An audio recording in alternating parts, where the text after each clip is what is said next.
자, 우리는 지난 시간에 바울 사도가 율법으로 말미암는 의와 믿음으로 말미암는 의를 대조하면서 믿음으로 말미암는 의는 인간이 하늘에 올라가거나 무저갱에 내려가는 것과 같은 불가능한 행위를 요구하는 것이 아니라고 말씀을 드렸습니다. 그 이유는 이미 하나님께서 우리에게 예수 그리스도를 보내주셨고 그리스도를 죽은 자 가운데서 부활케 하셨기 때문입니다. 이제 바울 사도는 예수 그리스도께서 이루신 율법의 의와 그 소식을 듣고 믿는 자가 구원을 받게 될 것이라는 이 복음을 제시하고 있어요. 이렇게 믿음으로 말미암는 의는 하나님께서 행하시고 하나님께서 정하신 구속 행위에 대한 믿음과 고백을 말하는 것입니다. 바울 사도는 오늘 본문에서 믿음의 구체적인 내용, 즉 우리가 무엇을 믿어야 하는지에 대해서 말씀하고 있습니다. 9절과 10절입니다. 우리 다 함께 읽어보겠습니다. 내가 만일 내 입으로 예수를 주로 시인하며 또 하나님께서 그를 죽은 자 가운데서 살리신 것을 내 마음에 믿으면 구원을 받으리라. 사람이 마음으로 믿어 의에 이르고 입으로 시인하여 구원에 이르느니라. 아멘. 자, 자신의 입으로 예수를 주로 시인하고 하나님께서 그를 죽은 자 가운데서 다시 살리신 것을 마음으로 믿으면 구원을 얻는다는 말씀입니다. 이것은 하나님의 구속 행위를 마음으로 믿는 내적인 신뢰와 입으로 고백하는 외적 고백을 말씀하고 있는 것입니다. 우리는 성경에서 이 말씀에 아주 알맞는 좋은 예를 찾아볼 수가 있습니다. 사도행전 16장에서 바울과 실라가 빌립보에서 복음을 전하다가 점치는 귀신 들린 여종에게서 귀신을 쫓아내서 그 귀신 들려 점치는 여종으로 말미암아 큰 이익을 얻는 그 점치는 여종의 주인들이 어떻게 됩니까? 수익이 끊겨져 버립니다. 수익이 끊게 된 주인들이 바울과 실라에게 앙심을 품고 관리들에게 끌고 가서 자신들의 도시에 그 소란을 일으키며 로마 사람들이 받아들일 수 없는, 그리고 실천할 수 없는 풍습을 전한다고 고발합니다. 그러자 그 관리들이 바울과 실라를 심하게 때린 후에 감옥에 던져놓고 간수에게 단단히 지키라고 명령합니다. 간수는 바울과 실라를 깊숙한 감방에 가두고 발에는 쇠고랑을 채워 두었습니다. 도와줄 사람이 하나도 없는 이방의 한 도시에서 복음을 전하다가 잡혀서 감옥에 갇히게 된 바울과 실라가 하나님께 기도하며 찬송을 올려드립니다. 바울과 실라가 기도하며 찬송하는 소리를 그 다른 감방에 있는 모든 죄수들도 다 듣고 있었습니다. 근데 갑자기 큰 지진이 일어나 감옥의 그 기반이 강하게 흔들립니다.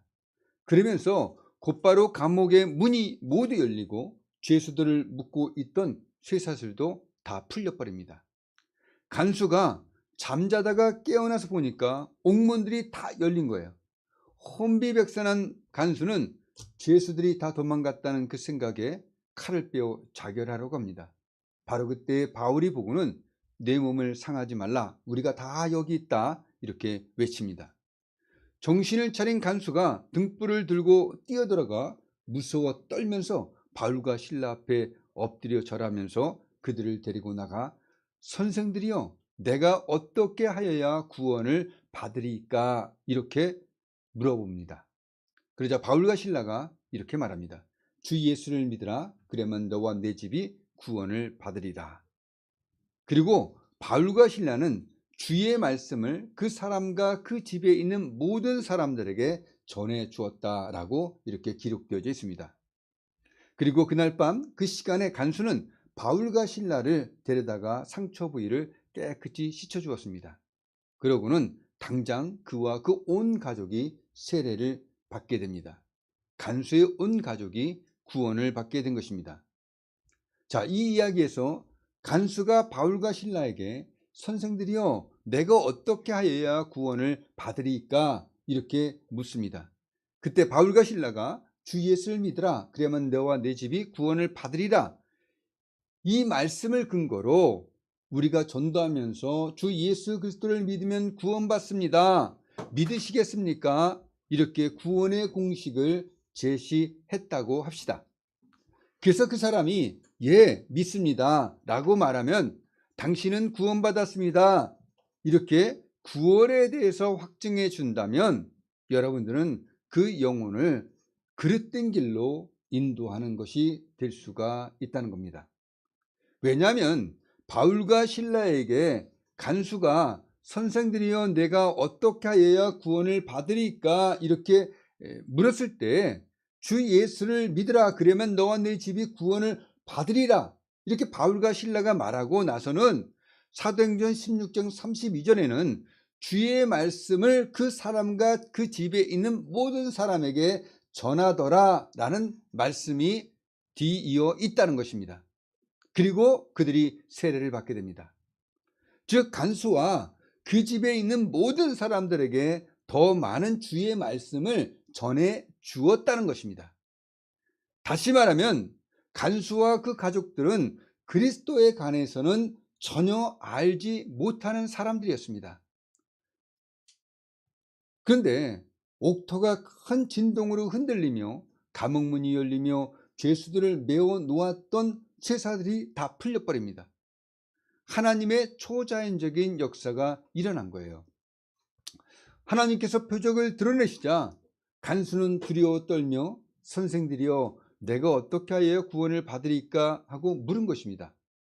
예수가 누구인지 또 예수가 과연 믿을 만한 분이신지 믿는다면 무엇을 믿어야 하는지를 몰랐어요. 그렇기 때문에 당연히 사도들로부터 그 이야기를 들어야만 했습니다. 그리고 간수와 그 집에 있는 모든 사람들이 다 세례를 받은 후에 간수는 자신과 온 가족이 하나님을 믿게 된 것으로 인해서 기뻐했다라고 성경은 기록해 놓고 있습니다. 아주 오래전입니다. 아주 오래전에 전도를 해서 교회에 어떤 사람이 이제 새로 옵니다. 그러면 그 사람은 자기가 친근하다는 뜻에서인지 나도 이전에 교회에 다녔어요 이렇게 말하는 분들이 있었습니다. 이런 분들이 한두 분들이 아니었어요. 신앙생활을 오래 하신 분들이라면 이런 사람들을 만나는 경우가 종종 많이 있습니다. 그들은 교회에 출석해서 말씀도 듣고 교제도 했습니다. 그렇지만 그들 말대로 교회에 출석했을 뿐이지 예수님에 대해서는 알지를 못했습니다. 예수님에 대한 믿음이 무엇인지 예수님이 누구인지 알지 못했다는 겁니다. 예배에 참석해서 자신이 이해할 수 없는 말을 듣거나 아니면 도덕적으로 건전한 말이니까 좋은 내용 들었다 좋은 이야기 들었다 이렇게 생각하는 것이지 그들 자신이 예수님을 믿었다라고 말하는 것은 아닙니다. 또 이런 분도 있었습니다. 어떤 분이 한 교회를 다니다가 다른 교회로 옮겼다는 거예요. 그 이유가 목사가 설교할 때 말하는 것이 약장수 같고 평상시에 말하는 태도가 거들먹거려서 자신이 생각하고 바라던 목사의 모습이 아니었기 때문이라고 말합니다. 그러면서 이분이 이런 이야기를 하는 거예요. 자신의 고등학교 동창 중에 미국에서 목사를 하는 친구가 있는데 이 친구와 전화 통화를 했다는 겁니다. 근데 그 친구가 말하기를 너가 전생에 무엇을 했는지 자신이 다 알고 있다고 이렇게 말했다는 거예요. 이 말을 듣고는 제가 한동안 어안이 벙벙해서 말문이 막혀버렸습니다. 아니 목사라는 사람이 전생에 한 일을 안다고 했다고? 그래서 많은 생각이 일어나는 거예요. 그렇죠. 이단인가 뭐 별 생각이 다 일어나는 거예요. 그죠? 그래서 그 생각을 이제 가라앉히고 제가 다시 한번 물어보았습니다. 뭐라고 하셨죠? 똑같은 말을 하는 거예요. 전생에 내가 무엇을 했는지 알고 있다고 했다는 거예요.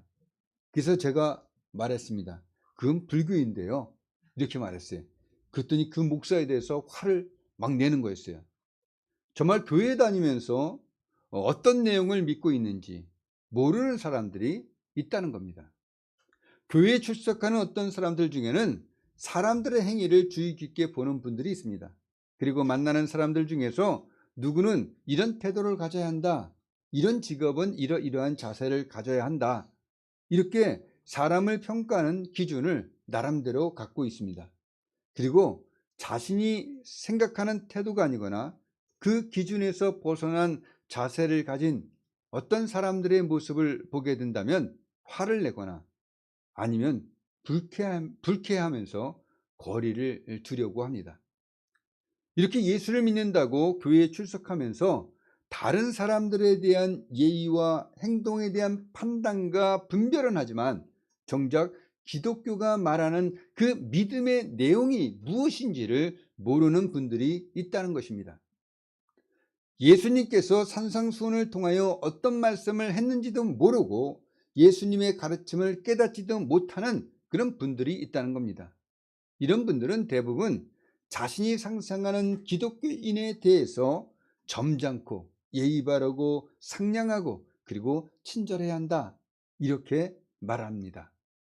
근데 이런 기준은 꼭 교회 다니는 사람들에게만 적용할 수 있는 것은 아니잖아요. 또 다른 사람한테 바라는 것이 있다면 자신이 다른 사람한테 요구하는 것이 자신에게 한번 있는지 돌아보고 그리고 자신을 고친 다음에 말해야 하는 것입니다. 자신에게 있는 들불을 먼저 빼내지 않고 남의 눈에 있는 티를 빼내줄 수는 없는 것입니다. 아주 오래전에 저한테 기도를 받으러 오신 분이 있었어요. 사실 많이 배우지 못하신 분이었습니다. 시장에서 조그만 노점에서 생계를 유지하느냐 굉장히 힘들게 사셨기 때문에 말도 거칠고 행동도 거칠었습니다. 좋은 말로 하면 굉장히 씩씩한 분이었어요. 이분이 발이 너무 아파서 잘 낫지 않으니까 기도를 받으러 왔습니다. 그래서 어떤 발이 아프냐고 물어봤어요. 근데 교회 장의자가 있잖아요. 갑자기 그 위에 올라서는 겁니다. 그리고 장의자에 보면은 성경책을 놓고 찬송가를 걸쳐 놓고서 펼쳐보는 데가 있습니다. 거기다가 아픈 발 한쪽을 탁 올려놓으면서 이발이라고 하는 거예요. 슬리퍼를 신었죠. 거기다가 맨발이었습니다. 그래서 정말 깜짝 놀랐어요. 속으로는 아니 뭐 이런 사람이 다 있어. 기본적인 상식도 없는 사람이잖아. 거기다가 이렇게 발을 올려놓으면 어떻게, 이런 생각을 하면서 기도를 해 주었습니다. 그랬더니 치유가 된 거예요. 이분이 통증이 없어지니까 아주 간단하게 말합니다. 이젠 안 아파요. 됐습니다. 그러더니 다시 슬리퍼를 신고 아무 말 없이 그냥 가는 거예요. 그 사람을 쳐다보면서 정말 별 사람 다 있다, 이런 생각이 들 정도였습니다. 힘들고 거칠게 살아와서 다정과 다감은 없고 무뚝뚝한 말과 그 행동이 박혀버린 것입니다. 그런데 하나님은 이런 분도 사랑하시고 이런 분에게도 믿음을 주시고 이런 분에게도 깨끗하게 치유를 해 주신다는 것입니다. 그런데요, 교회를 다니면서 예수를 믿는다고 하면서 사람은 어떻게 행동해야 하고 어떤 태도를 가져야 한다고 생각하면서 정작 자신을 구원해 주신 예수님에 대한 기본적인 지식과 그 믿음에 이르는 구체적인 내용, 즉 우리가 무엇을 믿어야 하는지에 대해서는 아무것도 모르면서 교회에 출석하고 예수를 믿는다고 하면서 정작 하나님을 아는 지식으로 자라나지 않는 사람들이 있다는 것입니다. 죽어서 천국에 간다는 막연한 기대를 갖고 예배에 참석해서 하나님께 눈도장 딱 찍어 놓거나 자신들이 죽은 다음에 어떤 것이 있을지 모르니까 만약에 천국과 지옥이 있다면 천국에 가야 하지 않아요. 그러니까 보험용으로 교회에 출석하는 사람들도 있다는 것입니다. 이런 사람들에게 내가 만일 내 입으로 예수를 주로 시인하며 또 하나님께서 그를 죽은 자 가운데서 살리신 것을 내 마음에 믿으면 구원을 받게 될 것이다, 이렇게 말한다면 사람들을 잘못된 길로 인도하게 된다는 것입니다. 우리가 해야 할 일은 사람들이 무엇을 믿어야 구원을 받는지를 분명하게 알려주어야 한다는 것이에요. 바울 사도와 실라도 주 예수를 믿으라, 그러면 너와 내 집이 구원을 받으리라 하고, 그 다음에 주의 말씀을 그 사람과 그 집에 있는 모든 사람들에게 전해줬다는 것입니다. 예수님이 누구신지, 어떤 말씀을 하셨는지, 그 내용의 가치와 중요성을 알아야 한다는 거예요. 사도 바울은 디모데전서 2장 3절에서 7절까지 이렇게 말씀하십니다. 하나님은 모든 사람이 구원을 받으며 진리를 아는 데 이르기를 원하시느니라. 하나님은 한 분이시요 또 하나님과 사람 사이의 중보자도 한 분이시니 곧 사람이신 예수 그리스도라. 그가 모든 사람을 위하여 자기를 대속물로 주셨으니 기약이 이르러 주신 증거니라. 이를 위하여 내가 전파하는 자와 사도로 세움을 입은 것은 참말이요 거짓말이 아니니 믿음과 진리 안에서 내가 이방인의 스승이 되었노라. 사도 바울은 이 말씀에서 예수님이 누구신지와 하나님은 구원을 받으며 진리를 아는 데 이르기를 원하신다는 것입니다. 그러니 예수님과 진리의 내용에 대해서 명확하게 알아야 하는 것입니다.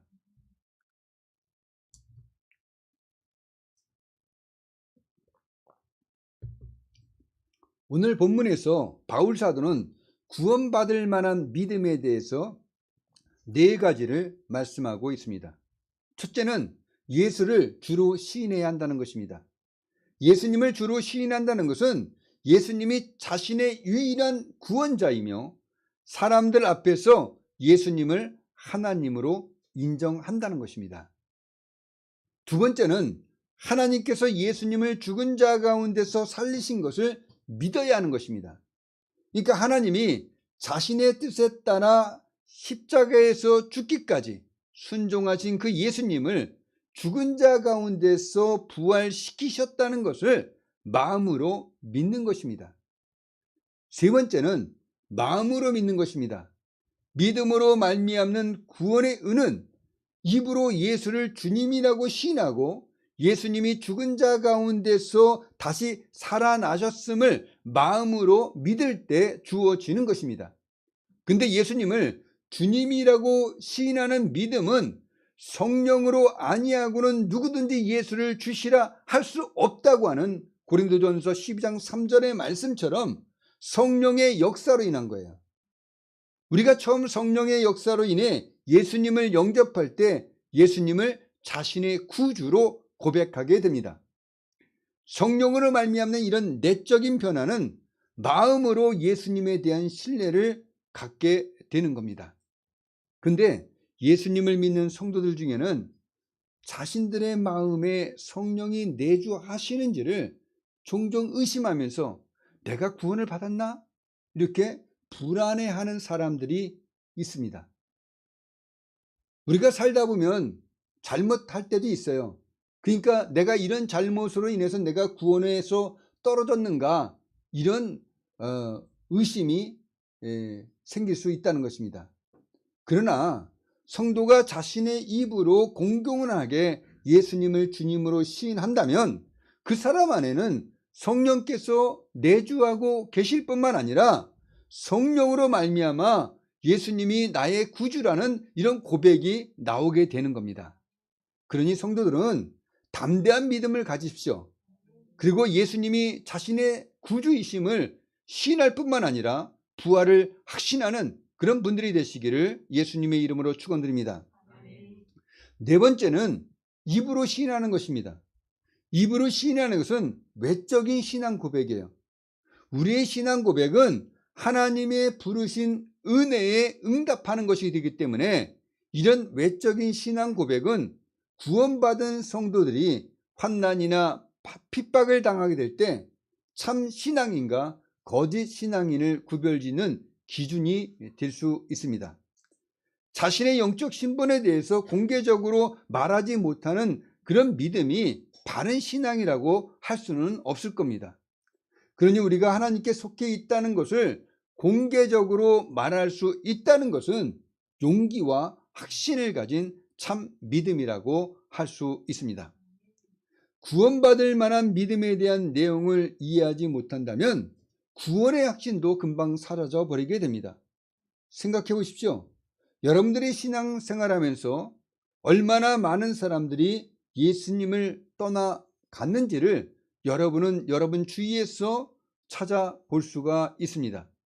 돈 때문에, 환난 때문에, 박해 때문에, 질병 때문에, 그리고 사탄의 시험을 받아 갑작스럽게 세상으로 돌아갑니다.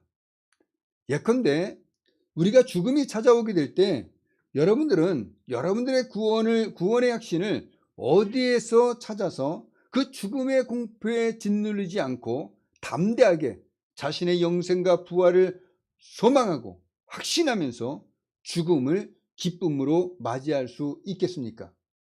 바로 내가 예수를 나의 구주로 시인한다는 것입니다. 성령께서 나와 함께하여 내가 하나님께 속하였다는 것을, 내가 예수를 구주로 확신한다는 것에서 바로 나의 영생이 보장됐음을 확신하게 된다는 거예요.